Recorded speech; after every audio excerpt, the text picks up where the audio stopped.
here live with Leonardo, leader of the Teenage Mutant Ninja Turtles. Now, Leo, were you elected to this position?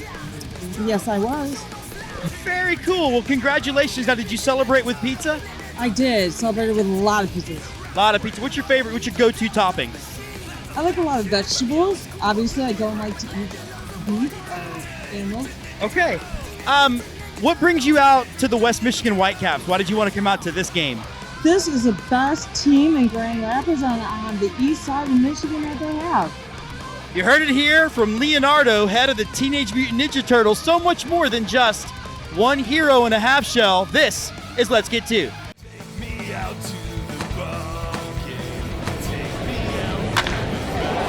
Welcome to Let's Get To, your tour of America through the lens of minor league baseball.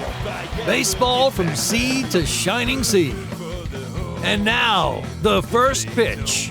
Opening thoughts from James Christopher. Presented by BaseballMapper.com. And welcome to Let's Get To. I'm your host, James Christopher, and we're going to be right back out to Grand Rapids in just a second. We cannot wait to share with you our wonderful experience hanging out with the West Michigan Whitecaps. But I did want to comment on some recent-ish, breaking-ish news out of Let's Get To. And if you don't follow us on Twitter, one, why not?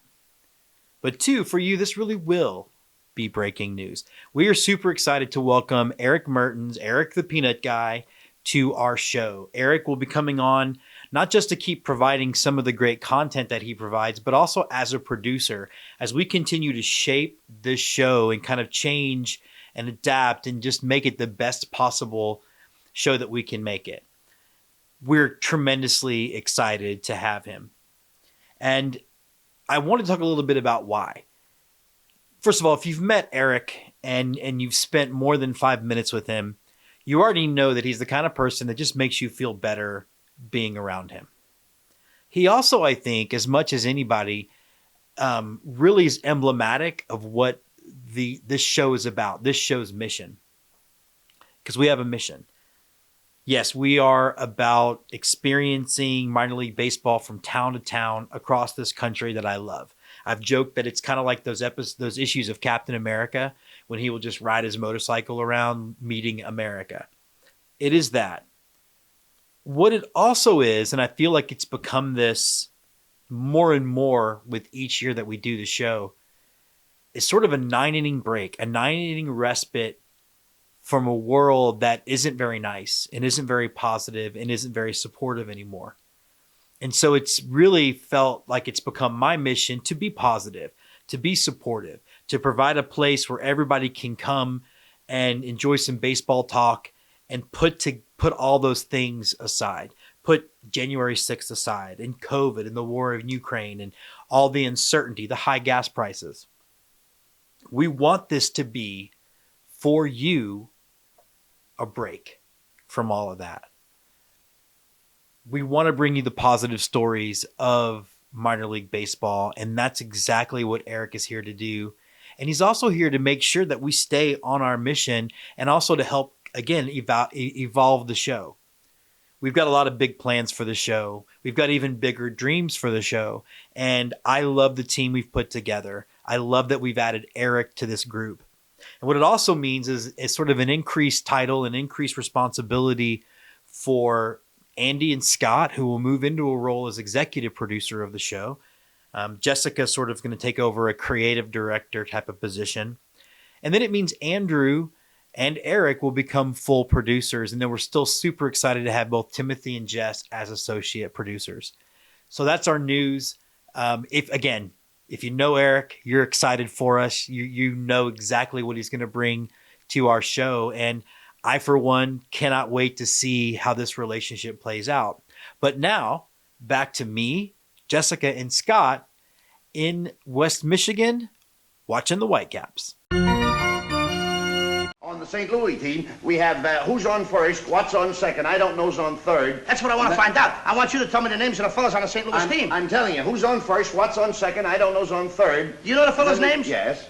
Well, then who's playing first? Yes. I mean, the fellas' Who's names on first? The Let's Get To team of the week.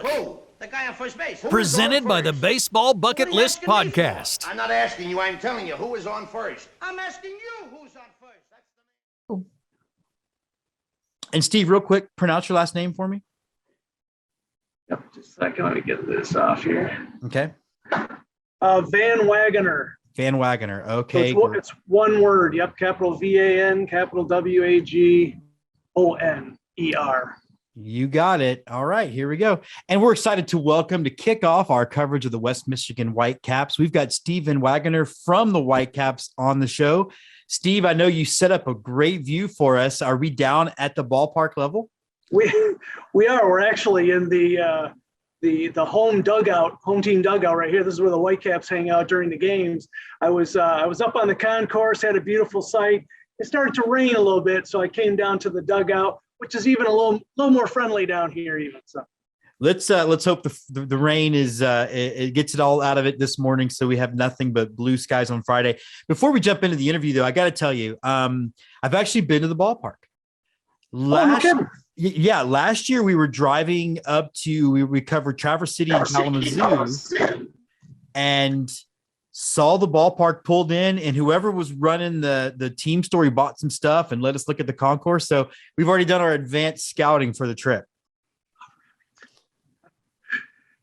that sounds great. So I want to talk a little bit about you before we kind of jump into the Whitecaps. I mean, how did you go from, I presume, a kid who liked baseball to now you're one of the most important cogs in one of the most recognizable minor league teams in the circuit?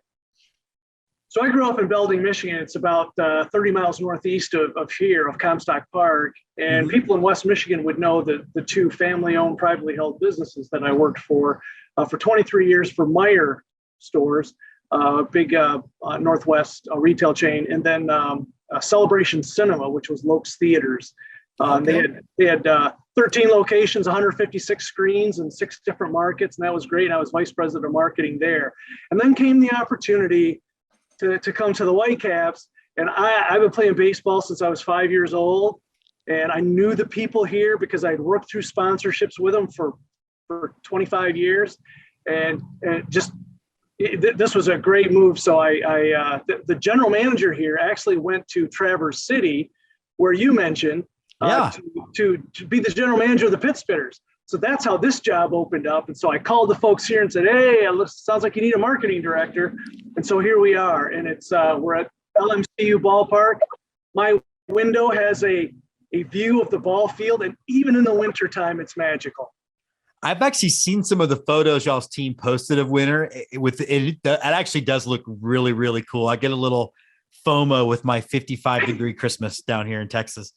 I want to talk a little bit about the marketing side, because one of the things that anybody who sort of, and what our show caters to are people who travel all over the country for baseball. And one of the things that I noticed just as a brief glance at the schedule is it seems like there's always something going on. And I wanted to talk a little bit how important is that, first of all, just in general, to make sure that there's, in addition to good baseball, something for people to do when they get to the ballpark.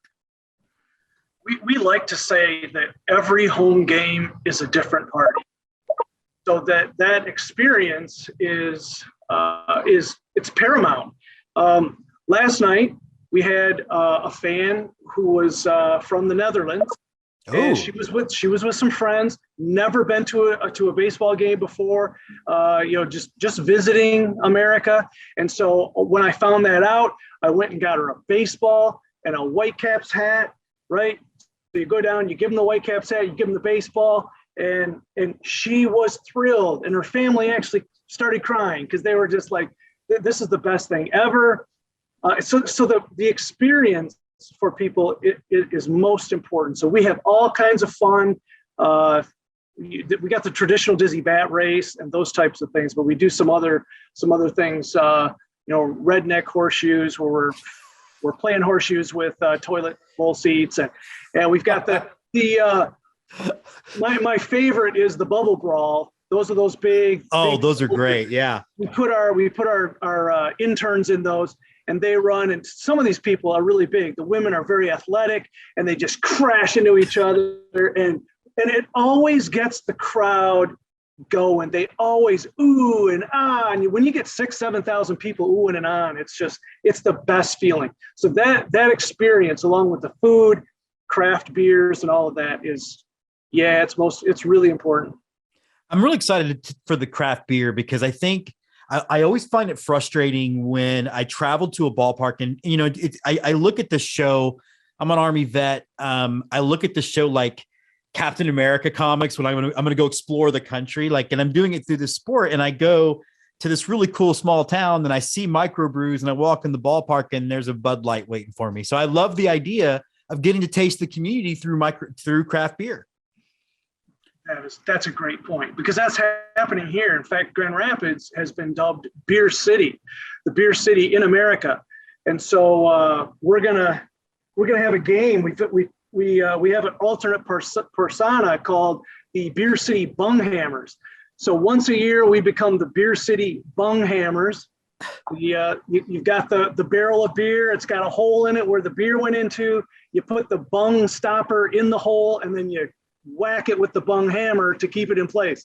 So we're the Bunghammers once a year. This will be our third season as the Bunghammers. And so we embrace that craft beer persona right here in the ballpark, and our fans love it. West Michigan loves it. We have you're going to want to visit when you get here, that the Mitten. It's a craft beer cove that you just walk in, and the Mitten Brewery has all these craft beers, and it's you're going to have a good time. Yeah, well, no, we're excited about that. We actually do a whole segment just on the alcohol in the ballpark. So here we go. So we're going to be there Friday the 10th. We're coming to Teenage Mutant Ninja Turtles night. I'm a huge nerd. You see the baseball stuff behind me. You don't see all the Star Wars, everything around me. But what I noticed, though, is like the night before that, you have Pride Night, and then you have Teenage Mutant Ninja Turtles night. How important is it to really make sure that you are reaching all facets of the community? I mean, obviously, Pride Night's a bit more serious. It's a bit more probably important. I mean, not probably, it's a bit more important, but then also having some fun. I mean, how important is it just to make sure everybody in that community belongs at a Whitecaps game? It's our mission.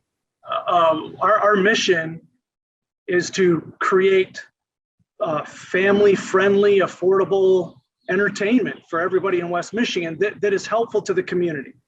And so we narrow that down to 3 words: fun, community, experiences. And as long as we stick to that recipe, we know we're doing something special. But the question of why it's important is that when Denny Baxter and Lou Chamberlain started the Whitecaps back in the mid-90s, 1994 was opening year, that was their goal. That was their mission. They wanted everybody in West Michigan to come to ball games. Everyone's included. Everyone's invited. We celebrate unity. We celebrate our brothers and sisters all across West Michigan and as far away as they want to come to be here. And so that's what we're doing. So we celebrate families. Kids get to come and Princess Night and watch fireworks and listen to the great music, see all the fun games, go onto the field, play catch on every Sunday before the game. They get to go on the field, they can play catch, they can meet players, get their autographs, they get to run the bases after the game. They love the family pieces, and we just try really hard, and we're successful at bringing in the different groups all across West Michigan and beyond. Last specific question then about the schedule, because you guys do something that I've seen a few times, but not a lot. And it's your Silver Slugger night. It's fans over 50. It does seem like, as minor league baseball and baseball in general, the fan base is concerned. There's a concern that the fan base is sort of skewing too old, right? Like we're not getting young fans in. But again, how important is it to remember that for a lot of us, this is a sport passed down from an older generation to us as kids. My grandfather's the most important baseball figure in my life. So again, how important is it to welcome those fans that are maybe a little bit older and give them an opportunity to see a game at a discount? It fits in with that overall mission. I mean, we try not to miss anybody, whether little kids or older kids. They all love coming out to the ballpark. And you being a veteran, we welcome veterans. We just had a military appreciation night. We have veterans discount. We have college kids discounts. We understand that, they're trying to get through those 4 years and they come Right. to the bowl game. And on a Thursday night, they could get a $3 beer and get in for half price. And so we're looking at all the groups of people. You don't go by demographics so much anymore, how much people make or how much it's really, we're looking for the people in West Michigan who want to be entertained. They're seeking entertainment. They like going to movies, like going to restaurants. They like watching baseball on TV. Well, those people who like entertainment and enjoy it want to come to LMCU Ballpark. It's really important that we continue to try to touch all these different groups of people. It sounds like we're watering ourselves down, but the truth is, on Silver Slugger night, there's a lot of Silver Slugger folks out here who love it, but there's also a very mixed group of people, from little kids to older kids, all different color people who love different types of foods, different types of entertainments, and they all come together in one, sort of common space. Steve, you have me so excited. Okay, you ready to play a little pepper? Yeah, let's do it. Clear your mind, because some of these are pretty random. All right, hold on. I gotta. Oh, he is ready to play. Let's do it. Gotta get All right, out. what is your go-to ballpark food? Oh, genius poutine. I had poutine for the first time in actually Toronto, Canada a couple of years ago. Into it. I love it. All right. Friday, because this is Brian Pena's version of the poutine. It's based on a Cuban sandwich. You've never had anything like it. And that's what we're eating then. Friday night. Boom. There we go. All right. What is are you a Marvel guy or a DC guy? A DC. Yes. You know what? You and me, like two other people, so I've been doing this show, have answered that question the right way, I'd like to say. The right way. Yeah. What's the strangest thing you've seen at a ballpark? When Spencer Torkelson was here in 2021, he's now playing for the Tigers, but he hit a foul ball that went directly over behind home plate, and in these groups of four tops that we call them, where people are sitting and they get served there, it landed right in a guy's beer, right in the cup, and splashed the guy, and he got up and he laughed and laughed, and he held that cup, and he wouldn't take the ball out of it because Spencer Torkelson fouled that ball right into his beer cup. And I hope that he was just a few feet from me too. So I looked to my left and boom, it happened. I said, did I just see that? Yeah. I hope his house smells like stale beer because it's sitting on the mantle. The cup. I mean, I hope so. All right, what is the first time baseball broke your heart? I was in Ionia, Michigan in an all-star Little League game, and I was pitching. They brought me in to pitch in the last inning, and it's a long story. I should have thrown a ball to first base to get the out. We all agreed, but I went to third, and the third baseman wasn't even standing on the bag. So I couldn't throw it there. Now the bases are loaded, and I walked in the winning run. And as I wept, I mean, I was bawling because the coach came up, put his arm around me, told me what a great kid I was, how great of a player I was. Don't worry, this is going to happen more, but you're going to win a lot more too. So it all worked out all right. Okay, kid, go get your snacks. I went and got a Little Debbie, and everything was fine. But that was the first time that in baseball, it broke my heart, and I wept. Yeah, that was tough. Little Debbie's always make it better. I should have had a Little Debbie when the Astros lost to the Mets in '86. I might have taken that better, but a Swiss cake roll would have helped you all out. I think so. Okay, outside of the West Michigan Whitecaps, what is your favorite brand in minor league baseball? Yeah. I probably shouldn't say this, but the lug nuts. I like the lug nuts.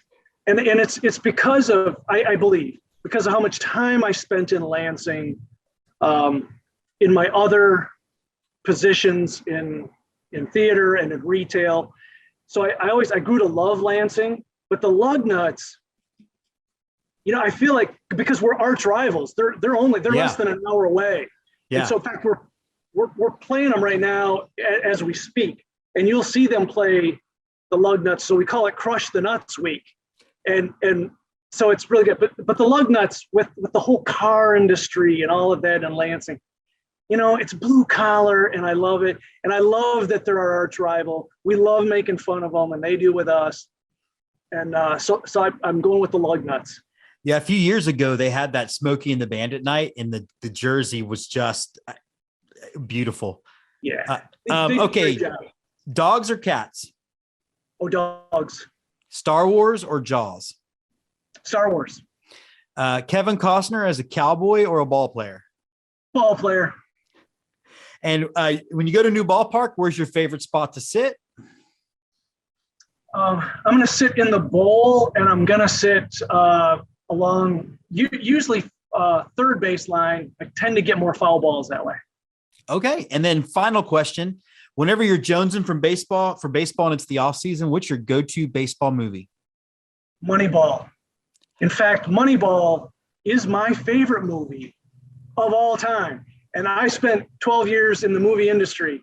Moneyball, I watched it 12 times when it was in the theaters. I kept bringing my friends, and we walked through it. It is a movie about baseball, and it's a movie about life, if you break it down.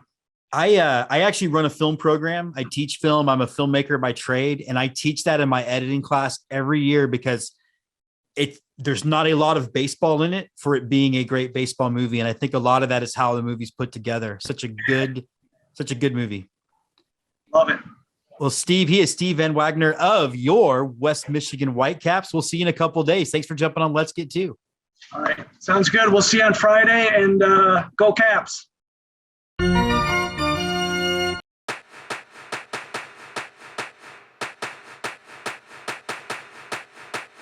From the bleachers, the Let's Get To Game of the Week.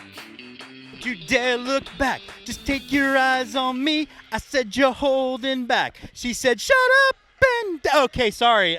Not karaoke time. We are here in Grand Rapids, Michigan, home of your West Michigan Whitecaps, and we are here. Let's Get To is going to watch these guys play too. It's doubleheader day. We're having a blast. Scotty Mack is here. Check out how our day went. It's time to head north, which means for Jess and I, leaving the 107-degree heat of Austin, Texas, for the mid-70s paradise that is Grand Rapids, Michigan. The Lansing Lugnuts are visiting the Whitecaps, which means it's time to crush the nuts. Yes, the rivalry between these two franchises is strong. And it's Teenage Mutant Ninja Turtles night. So between the Turtles and crushing the nuts, seems like everybody's kung fu fighting. Let's start with the logo, and the Whitecaps have a great one. It's one of my favorites. I love the color scheme with the blue on blue and the angry wave with a baseball in its mouth. There's nothing quite like it in the sport. The Whitecaps play their games in LMCU Ballpark, a beautifully set up field with all the amenities that anyone could ask for. And we had a beautiful day for the doubleheader with blue skies, white wispy clouds, a nice breeze all set against the backdrop of the green grass. The concourse is fully loaded with lots of space to experience the amazing atmosphere, from the concourse level up to the suite level. The suite level spans the entire run of the concourse and, in my opinion, offers the most impressive views of the ballpark. The rooftop bar offers a space for parties with baseball in the background. There's another party deck over right field that gives you a chance to be right on top of the action. The Stadium Club offers yet another great place for a more relaxing viewing experience.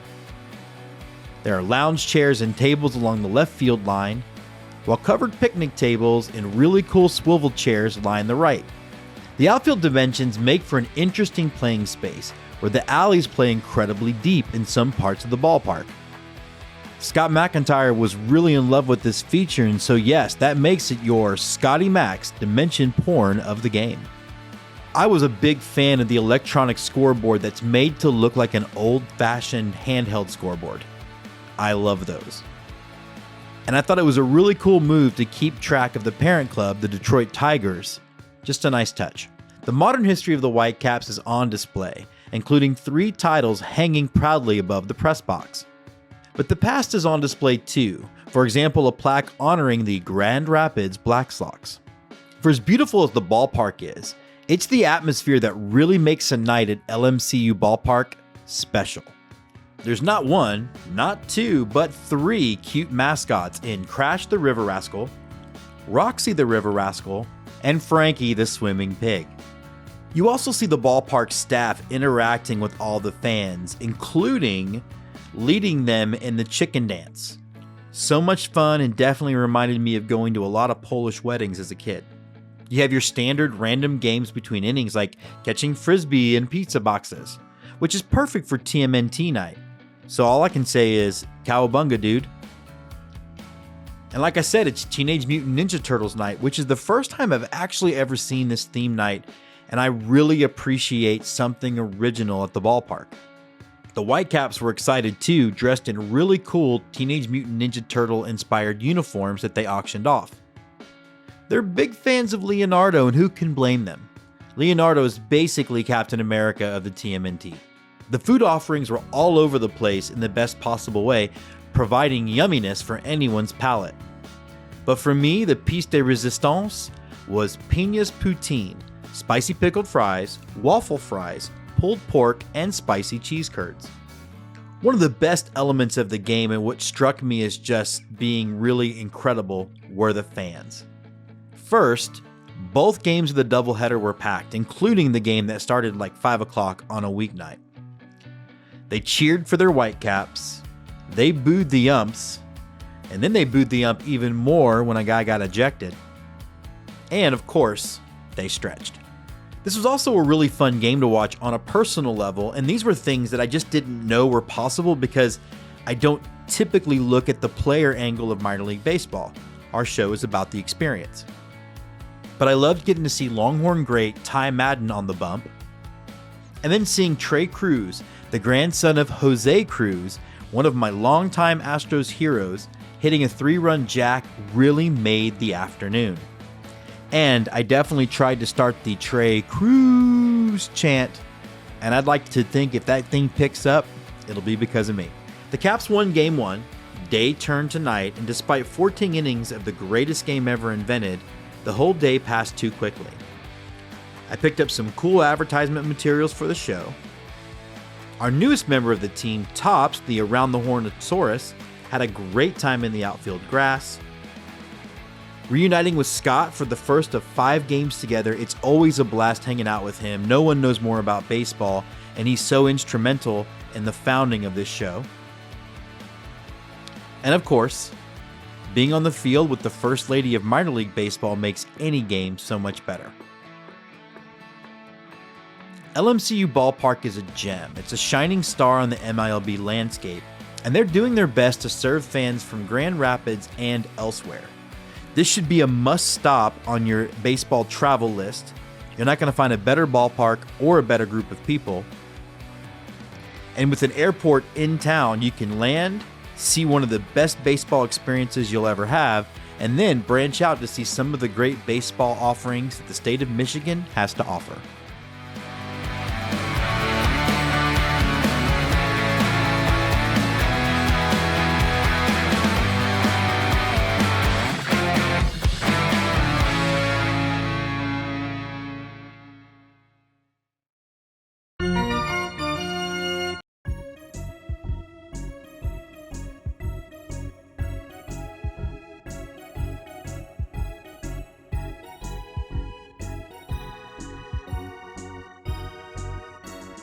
Show me the merch! Fashion, baseball style. Presented by the Baseball by Design podcast. And we're back here on Show Me the Merch. I am out front of the Capsize shop where you can get all your West Michigan Whitecaps gear. They have a great branding and great gear to go with that branding to fit all of your bodily covering needs. Walking into the Capsize shop, I was like a kid in a candy store. Though for me, a candy shop and a minor league baseball team store are pretty much one and the same. Why the title might be Capsize, the ship itself is upright and loaded to the brim with an amazing variety of merch. Seriously, the amount of merch available is usually reserved for a AAA team, but the Whitecaps have it all. From all their looks in crisp, new 5950s, And I love how much they embrace several generations of their identity. They have the original logo from the birth of the team to the one they're using now. They're also chock full of awesome alternative brands. Their Copa de la Diversión brand, the Calaveras de West Michigan, features a cool take on the Sugar Skull with just a hint of their more aquatic persona. The Beer City Bunghammers recognizes their history of craft beer in the city, while the Grand Rapids Dam Breakers brand is designed to bring awareness to the Grand River Restoration Project that is bringing excitement to the waterway. Per the team's website, a portion of the proceeds of all Dam Breakers sales will go to Grand Rapids Whitewater, a group dedicated to revitalizing the Grand River and putting the namesake rapids in the Grand River for everyone's enjoyment. Definitely a good cause and just another example of a minor league team being there for the community. There are a million ways to spend your hard-earned money at the Capsize shop. Clothes, collectibles, there really is something for everyone.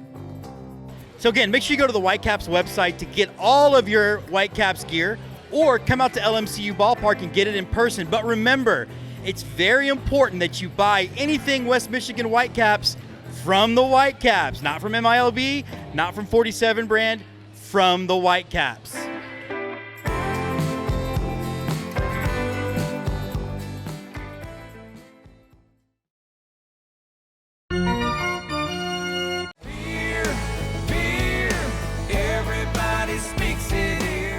Holler and a Swaller, a chug of Ballpark Brew.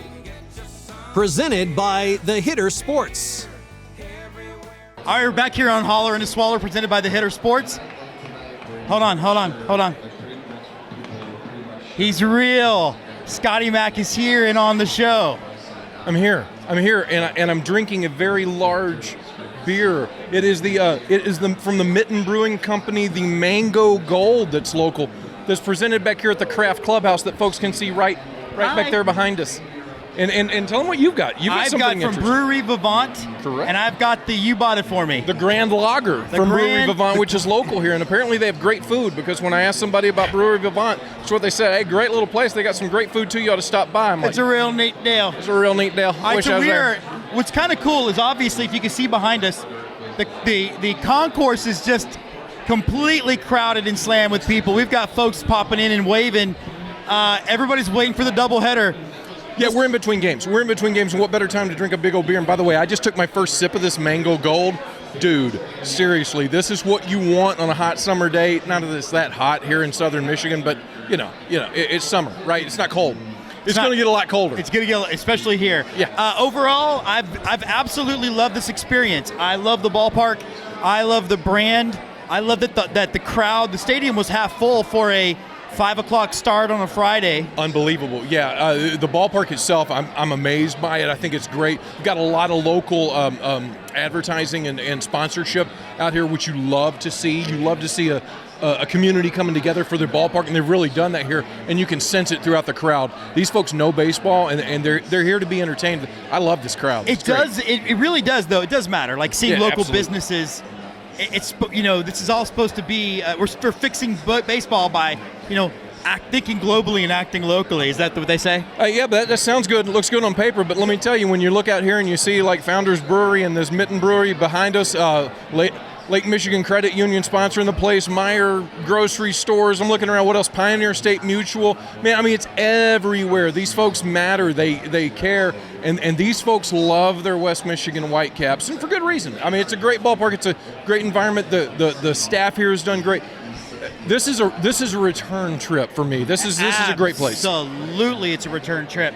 And it's been kind of cool for me personally, because not only did I get to see Ty Madden pitch, and I haven't seen him pitch since Dishfalk. But you got to see me. And I got to see you.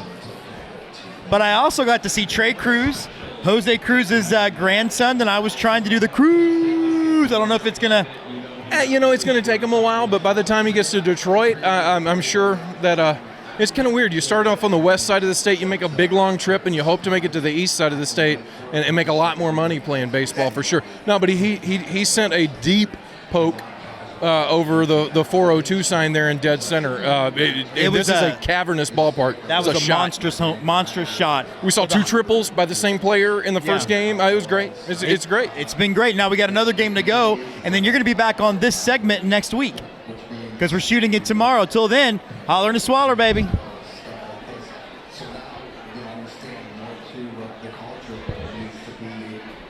It's like beer porn. Yeah, except I'm not. I'm like geriatric beer porn. And now on to close it out, the right-hander from Houston, Texas, James Christopher.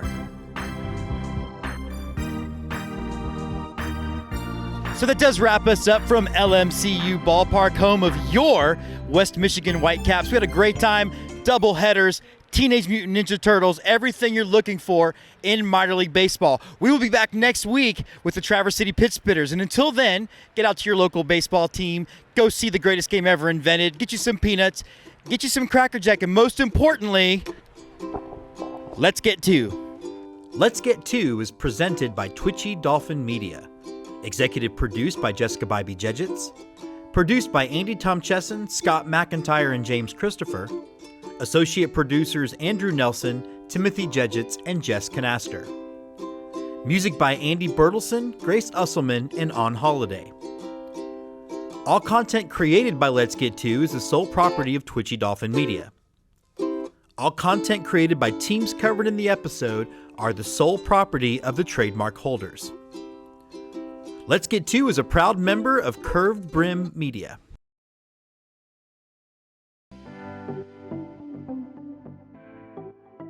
This podcast is part of the Curved Brim Media Network. Here are some of the other members of Curved Brim Media. Hi, I'm James Christopher, host of Let's Get To, and we are going to be taking you on a tour of this great country through the lens of minor league baseball. That's right, from sea to shining sea, we're going to be looking at towns big and small as we explore the greatest game ever invented. This is Patrick and Corey of BaseballMapper.com, and we have made an interactive map to help highlight all baseball teams from the majors down to collegiate summer leagues. We want to bring you closer to baseball, so get on the site and find a team near you today. Hi, this is Ed Rivera of the Data Chronicles. Join me as I interview people just like you and players, coaches, GMs on the path that led you to become a fan of the sport. What's up, Bucketheads? I'm Anna DiTomaso, and each week on the Baseball Bucket List podcast, I speak with a different fan about their favorite baseball memories, what the game means to them, and what's left to check off on their baseball bucket list. Hey guys, this is Patrick Larson from the Minor League Baseball Hat History Series, and in every episode I go through the history of minor league teams through my personal collection of hats. You can find me on Twitter at @PatLarson1. I hope you guys enjoy. And I'm Paul Caputo. I tell the story of America one minor league baseball logo and nickname at a time on the Baseball by Design podcast. Learn more about Curved Brim Media at curvedbrimmedia.com.